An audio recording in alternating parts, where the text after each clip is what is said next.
ये राजीव गांधी ग्रामीण ओलंपिक खेलों का आयोजन जो आज राज्य स्तर तक पहुंचा है, इसके लिए मैं प्रदेशवासियों को बधाई देता हूँ। बगैर उनके सहयोग के संभव नहीं था। हर गांव के अंदर एक साथ में प्रोग्राम होना मैच का, 30 लाख प्लेयर, 10 लाख महिलाएं उसके अंदर, 2,60,000 टीमें बनी हैं। आप सोच सकते हैं कितने बड़े रूप में आयोजन हुआ है। फिर ब्लॉक स्तर पर प्रोग्राम हुए हैं, फिर डिस्ट्रिक्ट पे हुए हैं, और मुझे सौभाग्य मिला सब जाने का। आज स्टेट लेवल पे आप देख रहे हो कितना उत्साह बच्चों के अंदर है। तो एक नई सोच के साथ में ये काम शुरू हुआ है कि क्यों नहीं हम लोग, हमारे राजस्थान के बच्चे भी नेशनल इंटरनेशनल इस पर जाए। और मैं उम्मीद करता हूँ कि जब एक माहौल बनता है तो प्रतिभाओं को एक कॉन्फिडेंस पैदा होता है, और उसी से वो आगे आते हैं, और उनको फिर तराशने का हम लोग करेंगे। कोई कमी नहीं आने देंगे। खेल स्टेडियम में हर ब्लॉक में बन रहे हैं, हमारे ध्यानचंद जी के नाम से बन रहे हैं, और पूरी तैयारी के साथ में हमने काम शुरू कर रखा है। इनको अच्छे कोचेज मिलेंगे। पहले आपको याद है कि स्टेट लेवल का वो स्पोर्ट्स मीट हुई थी यहाँ पर, स्पोर्ट्स गेम हुए थे, वो भी बहुत शानदार हुए थे। फिर हमने जो इनको आरक्षण दिया नौकरियों के अंदर, प्राइस 3 करोड़, 2 करोड़, 1 करोड़ कर दी है। 229 लोगों को तो नौकरी मिल गई, आउट ऑफ टर्न मिल गई है। इनको पेंशन देने का हमने तय किया है 40 साल के बाद में, जो अवार्ड है उनको। सारे जो कदम उठाने चाहिए हमने उठाए हैं। इसके कारण आने वाले वक्त में मैं उम्मीद करता हूँ राजस्थान में खिलाड़ी नाम रोशन करेंगे, अपने परिवार का, अपने गाँव का, अपने प्रदेश का। इस आयोजन में सफलता मिली है। अब शहरी ओलंपिक भी आप शुरू करने जा रहे हैं जनवरी से, जैसी घोषणा करी है, उसके बाद फिर साझा रूप से होगा। किस प्रकार की सफलता की उम्मीद करें, क्योंकि इसमें काफी सफलता ये है कि टैलेंट हंट हो, इसके अंदर प्रतिभा की खोज हो, उसके बाद में तराशने का काम हम लोग करें, तो मैं समझता हूँ माहौल अच्छा बनेगा। ये कह सकता सर, तो क्या कोचेस जो आपने कहा 1000 कोचेस अभी तो वो दिए जा सकते हैं? अभी बजट आने तो बजट को, युवाओं को, छात्रों को, खिलाड़ियों को समर्पित कर रहे हैं। समझ जाओ आप लोग, जो सुझाव आएंगे, सुझाव जो देंगी प्रदेश की जनता, उसके आधार पर हम लोग कई फैसले करेंगे। 3-4 महीने का इंतजार कीजिए, सब कुछ ठीक होगा। एक बड़ी बात आपने कही कि आज युवाओं को आप टेबलेट भी देने जा रहे हैं, क्योंकि 2-3 साल 1 लाख के लगभग टेबलेट देंगे। पिछली बार आपको याद होगा 2012-13 के अंदर हमने 1,16,000 छात्रों को हमने लैपटॉप दिए थे उस वक्त में। फिर सरकार बदल गई, वो स्कीम ख़त्म कर दी। अभी क्योंकि 2-3 साल बटे नहीं हैं, हम एक साथ बांट रहे हैं, लगभग 1 लाख हो जाएंगे वो टैबलेट। जमाना IT का है, मोबाइल फ़ोन का। 1 करोड़ 35 लाख महिलाओं को, उनको जो स्मार्टफोन दे रहे हैं, 3 साल की इंटरनेट सेवाएं फ्री। ये उस परिवार में क्रांति होगी जिसके साधन नहीं, जिनके पास है। पैसे वाले की बात छोड़ दीजिए, उनके पास तो मोबाइल 1 नहीं, 2 होंगे, 3 होंगे। पर जो साधनहीन लोग हैं, उनके घरों में स्मार्टफोन जाना, 3 साल की इंटरनेट सेवाओं के फ्री, मैं समझता हूँ बहुत बड़ा कदम है ये। और उससे बच्चे पढ़ाई की बात है तो ऑफलाइन पढ़ाई तकलीफ आई थी लोगों ने, ऑनलाइन भाग लेंगे वो लोग, घर का माहौल ठीक होगा। नॉलेज इज पावर और नॉलेज इज वेल्थ, ये नया नारा चला है दुनिया के अंदर। जिसके पास में ज्ञान है वही धनवान है, जिसके पास ज्ञान है वही पावरफुल है। उसी भावना के साथ में हम लोग काम कर रहे हैं। महिलाओं का सशक्तिकरण भी होगा और एक फिजा बदलेगी पूरे राजस्थान के अंदर। सर, भारत जोड़ो यात्रा का हिंदी भाषिक प्रदेशों में कितना प्रभाव है? अभी तो लहर चल रही है पूरे सब जगह देश के अंदर। राहुल गांधी जी अभी तो आए नहीं है नॉर्थ इंडिया, उसके पहले लहर चलने लग गई है। जिस प्रकार से आप जितने ही प्लेटफॉर्म हैं सोशल मीडिया के, यहाँ डिस्कशन आते रहते हैं साहित्यकारों के, पत्रकारों के, लेखकों के, आप अगर उनको सुनते होंगे तो आप पाएंगे कि राहुल गांधी जी के बारे में जो इमेज बनी है कि देश के अंदर प्यार, मोहब्बत, भाईचारे की बात करने के लिए निकले हैं। वो देश एक रहे, अखंड रहे, मजबूत रहे, जिसके लिए इंदिरा गांधी जी ने जान दे दी। राजीव गांधी जी शहीद हो गए, सरदार बेंची जी शहीद हो गए, और कई लोग गैर शहीद हुए हैं। आप बताइए कि आज राहुल गांधी की यात्रा से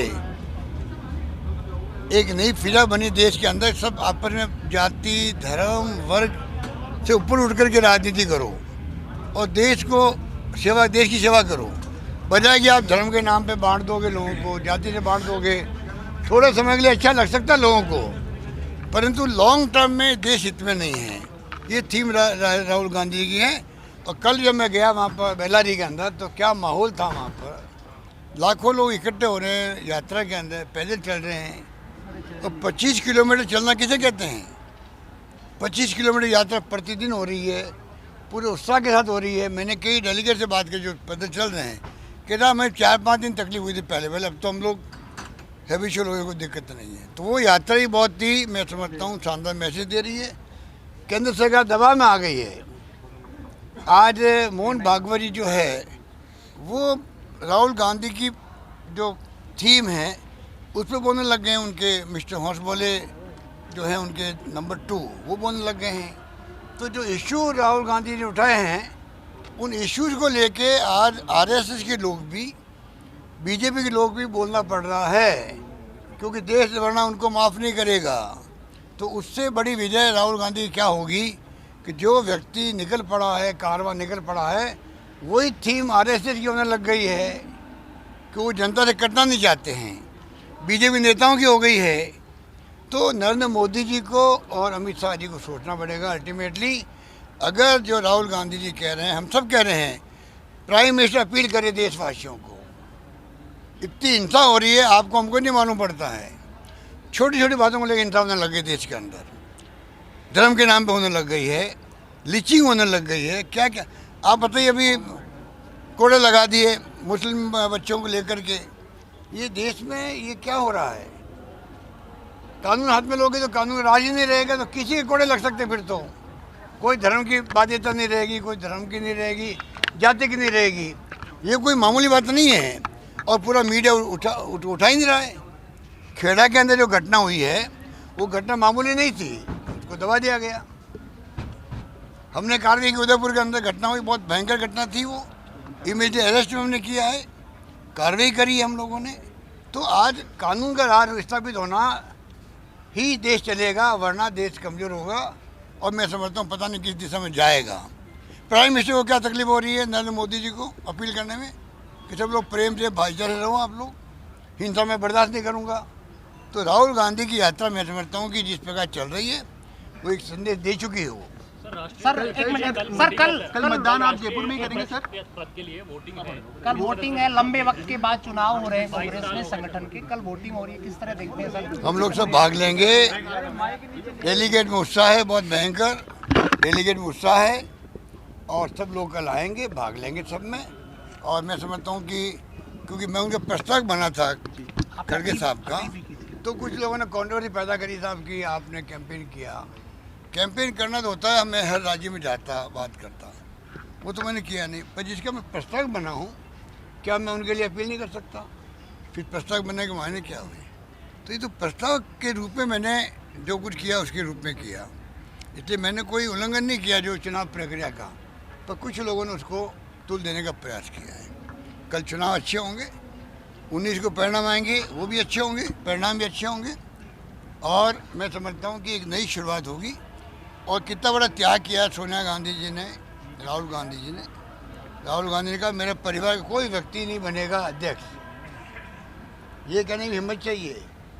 अगर त्याग किसी ने किया है तो सोनिया गांधी प्रधानमंत्री नहीं बनी और डॉक्टर मनमोहन सिंह को प्रधानमंत्री बनाया। गांव में सरपंच का पद कोई नहीं छोड़ता है, ह्यूमन साइकोलॉजी होती है। प्रधानमंत्री पद छोड़ दिया, राहुल गांधी जी ने अध्यक्ष पद छोड़ दिया नैतिक जिम्मेदारी लेते हुए। और तो साथ में सोनिया जी ने, जो राहुल गांधी जी ने कहा हमारे परिवार का मतलब सोनिया जी हो गई, राहुल जी हो गए, प्रियंका जी हो गई, कोई नहीं बनेगा तो कोई नहीं बना खड़ा हुआ है। इससे बड़ी भावना क्या हो सकती है? अब पूरे मुल्क में उसके बावजूद भी अगर कांग्रेस जनों में विश्वास सोनिया गांधी के प्रति है, राहुल गांधी के प्रति है, प्रियंका जी के प्रति है, उसमें नरेंद्र मोदी जी को, अमित शाह को तकलीफ क्यों होती है? बीजेपी को तकलीफ क्यों होती है? आरएसएस को तकलीफ क्यों होती है? वो अपना काम करे। राहुल गांधी जी ने तो कहा था एक बार बड़ौदा के अंदर कि किसी ने कह दिया इनको सबको ख़त्म होना चाहिए, तो उनका नहीं, ख़त्म नहीं होगी। ये अपनी विचारधारा की लड़ाई है। आरएसएस अपना काम करेगी, उनको करने दीजिए, हम अपना काम करेंगे। ये सोच राहुल गांधी की है। मैं समझता हूँ कि देश में जो हालात हैं वो अच्छे नहीं हैं। समय रहते हुए युवाओं को भी समझना पड़ेगा, कल उनके ऊपर भार आएगा देश का।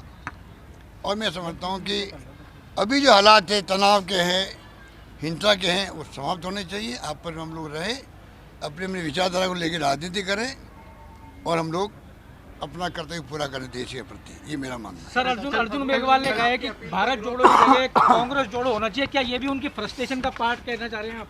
जो सब कुछ मार जाता बाबू, वो सब कुछ मार जाता है।